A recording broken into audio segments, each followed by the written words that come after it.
Hello friends, welcome back to VM லைசஸில். இன்றைக்கி என்ன பார்க்கிங்க, என்னடா தேர் பார்க்கிங்களா? இது எங்கள் ஊருக்கு புதுசாக யாரோ முருகன் கோயில், வள்ளியூர் முருகன் கோயிலுக்கு தேர் வாங்கி கொடுத்துருக்காங்க. அதுவும் குட்டி தேர், பார்க்கவே ரொம்ப அழகாக இருக்குது. எனக்கு ரொம்பவே பிடிச்சிருந்துச்சு. அதில் சாமி உட்காந்துருக்க அழகே தனி அழகுதாங்க. பார்க்க ஒரு கண் போகாது, 1000 கண் இருந்தாலும் அவ்வளோ அழகாக இருக்குது. முருகருக்கு அப்புறம் பிரசாதம் கொடுத்தாங்க. ஸோ வையாசி விசாரத்துக்கு அன்னைக்கு சாமி ரத விதி சுற்றி வந்தாங்க. அப்போ அந்த தேரை வெளியே கொண்டு வர காட்சி தான் இது. நான் மட்டும் என்றைக்குமே பார்த்து சந்தோஷம் அடையக்கூடாது.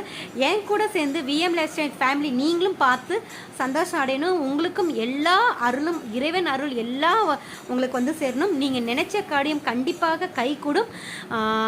வெற்றிவேல் முருகனுக்கு அரோகரா, விருவேல் முருகனுக்கு அரோகரா. இந்த மாதிரி ஸ்லோகங்கள் படிச்சுட்டு அவங்க தேர் இழுத்துட்டு வர காட்சியை பார்க்கும்போது அடடா என்ன அலங்காரம், என்ன ஜொலிப்பாக இருக்குது. இந்த மாதிரி உங்கள் ஊரில் இருக்கான்னு சொல்லுங்கள். எனக்கு நீங்களும் இந்த முருகரை பார்த்து உங்களுக்கு கூடிய சீக்கிரம் உங்கள் நினைச்ச காரியம் கண்டிப்பாக வெற்றி பெறும். நீங்கள் இந்த வீடியோ பிடிச்சிருந்தா மறக்காமல் என்ன பண்ணுன்னா லைக் பண்ணுங்கள், ஷேர் பண்ணுங்கள், சப்ஸ்கிரைப் பண்ணுங்கள், பெல் பட்டனை கிளிக் பண்ணுங்கள். சரி, இப்போ எல்லோரும் என் கூட சேர்ந்து சொல்லுங்கள், வெற்றிவேல் முருகனுக்கு அரோகரா, வீரவேல் முருகனுக்கு அரோகரா. சரி ஃப்ரெண்ட்ஸ், உங்களை நெக்ஸ்ட் வீடியோ பார்க்கலாம். பாய்.